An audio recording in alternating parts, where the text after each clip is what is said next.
Hello and welcome to another edition of KJ and Lyons on WEEI. Thank you so much for being here for Patriots Monday. Look, John, when the game was over yesterday, I was like, damn it. But I felt like it was like, this is going to be a team that you win some and you lose some. All I've asked for when we've been on the air, I've said, I just want to see this team competitively in the balance of the games as the games come to the conclusion. Did I think they would win this game? Yes. Were they in the balance of the game? Yes. To me, this is still a positive for this team moving forward. Hey, KJ, and look, for me, in the grand scheme of things, you're 2 weeks in, you're 1-1. I think a lot of people thought you'd be 0-2 with a rookie head coach, so you are 1-1. The loss has been in overtime. What concerns me, though, KJ, and I'm not going to totally crush them for this because I do want to give them the benefit of the doubt at least a little bit. The way they lost this game was eerily similar to the way they lost a lot of games last year and the year before, in that the Patriots throughout the last 20 years are very good at situational football. The last 2 years, not so much. And yesterday, end of the first half, not good. Not good with timeouts in the second half. Not good at the end of the second half either. So, again, Mayo's a rookie head coach, and you and I talked about this quite a bit. Can he learn from some of these things going forward? And I think if he can, great. But that's why, to me, again, in the grand scheme of things, you're 1-1, and you had a great win in week one, and you're not as talented as Seattle was anyway. But some of those mistakes, I think we saw a rookie head coach and some new guys kind of at work there. In the balance of the game, I only saw one mistake. One mistake. And that was the mistake of the 56-yard bomb to DK Metcalf. If you take away that mistake, and let's say you take away that 56-yard mistake, not only does Geno Smith not throw for over 300 yards, but let's just say it's a field goal. Patriots win by how many? 4. Yeah, I saw a lot more than one mistake. Well, but here's what I'm saying. This is a blue-collar team, and if you're expecting them to be these STEM experts with the talent out there, that's not this team. If anything, I put it more on the defense, who should have been a little more prepared. And hats off to Seattle. What they did was say, you know what? Geno Smith is more likely to be confused with complex defenses out there, but by going to no huddle, it made the Patriots defense go to something basic and then gave him the advantage matchups where you don't have a safety over the top and Gonzalez gets Burns over. So if anything, credit Seattle for realizing the weakness of their own quarterback, taking advantage of it, and that's really the only difference of the game. Everything else is in the balance of the game. How many points did the defense give up in the second half? Yeah, only 3, right? And there you go. And I think that was 3. That was 2 quarters and what? Almost a third quarter. Well, it's technically 6 points, right? If you include the field goal and overtime, but right. I think you make a great point about Seattle using the up-tempo, the no-huddle, and even the motions. It felt like that gave the Patriots defense a lot of trouble. It also felt like the Patriots were blitzing a lot, and it felt like early in the game, a lot of those blitzes were creating pressure, giving Seattle some problems, and as the game went on, not so much. And maybe that's an adjustment for a guy like DeMarcus Covington going forward, right? Just try to mix things up a little bit more, and I think that blown coverage was probably more on Kyle Duggar than anyone else, maybe a guy who should know better, who's been here longer than Christian Gonzalez has and has played for, 4 years now? Right, there's no reason there's nobody over the top. Yeah, exactly, but to me, like, I look at it as like, okay, that was a mistake, but I don't even look at that, to be honest with you, KJ, as like the things that they really need to correct, because that's a one-time thing that they can kind of fix. But to me, that's the one thing that was in the difference of this game. If that defense continues to play the way they did in the second half, and they don't, let's say that mistake doesn't become a touchdown, but is only a field goal, this game doesn't even go to overtime. The blocked field goal doesn't even factor in. So my thing is, that's the one thing you could have controlled, is being aware, and there was a lack of awareness on the side of the ball where you feel like that's where the most awareness is. Look, how many penalties? 3 penalties for the offense? How many interceptions by Jacoby Brissett? 0. None.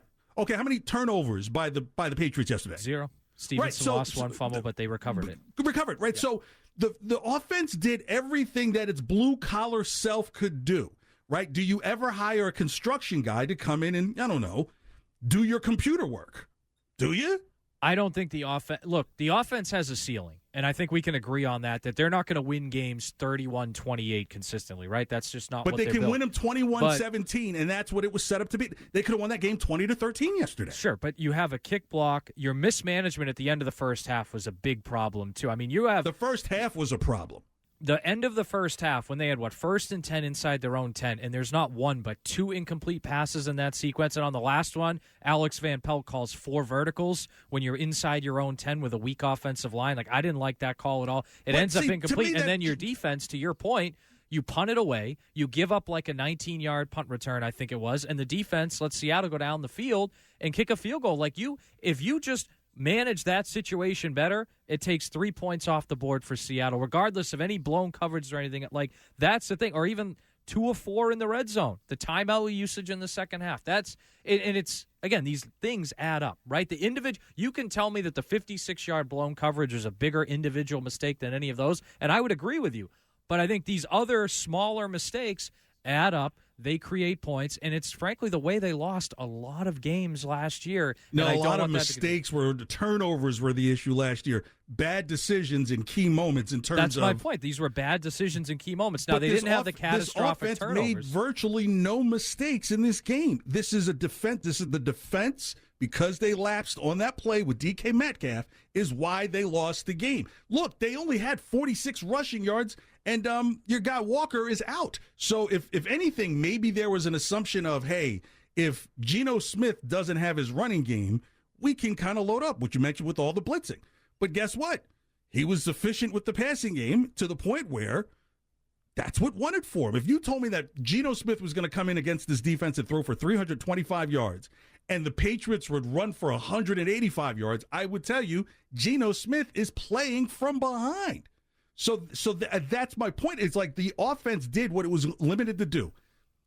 Do you expect his offense to throw for 250 a game? But Jacoby taking the sack even before the offensive line. Before the block I'm not field playing goal. the song again. Like, we already know what the offensive line is. But that's part of it, right? Like, that's a bad situation. Like, if you're Van Pelt there, maybe don't try to push the ball down the field. If you're Jacoby, don't take the sack there. And we know. And look, if you're the offensive line, it's easy for us to say, but play a little better. Like, the other part of it is Seattle's on the other side of the field doing their job. I'm just saying what came down in this game yesterday was the Patriots not doing their job on the bomb for 56 yards to DK Metcalf. That's a 7-point difference in the game for a game that went to overtime.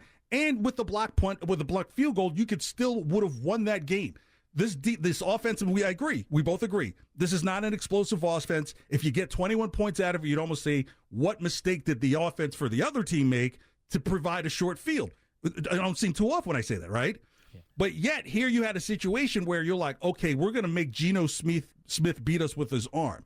And the defense allowed that. There's no way 2 receivers should have 20 catches between the 2 of them and over 200 yards. And I think that's crazy. We've talked a lot about this summer, the identity of this team, how they're going to try to win. And I think we've seen in the last 2 weeks, they've tried to win in a very similar way. And against Cincinnati, it worked because Cincinnati made some mistakes. The Patriots' defense was lights out. They were solid enough on offense.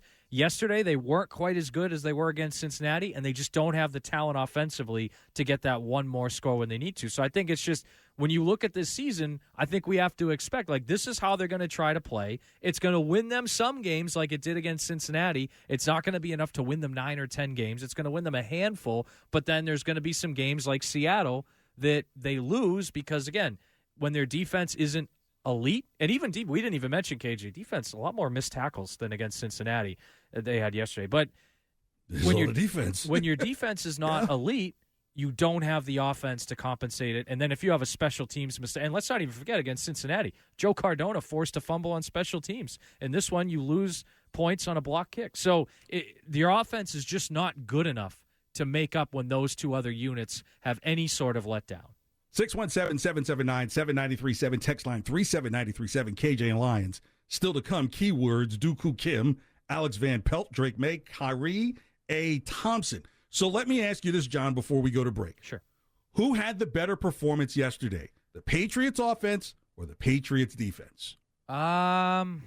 If you have to say then you know what the answer is. Yeah. The offense did what it was supposed to. They ran the look. You almost had two the guys. passing offense was so bad yesterday, though. But you take what you're given. But in the NFL, you just heard Jacoby Brissett just minutes ago say, "Look, they were like they were on to us." Yeah, of course they're on to you. But that's an offensive failing. Like if you can't throw the ball for more than 150 yards, is that a talent failing? Perhaps. Well, that's part of it, right? The talent on offense, the execution, the coaching, all of it, right? Like if you can't throw for more than 150 yards in back-to-back weeks, like that's a failure. You do it once in a while to win, like that's fine. But like when it's multiple weeks in a row, you can't do it. Like that's just a huge failure to me. Watch this, John. 1 Mississippi, 2 Mississippi. Does Brissett have a clean pocket to get that ball off at least 10 yards? No.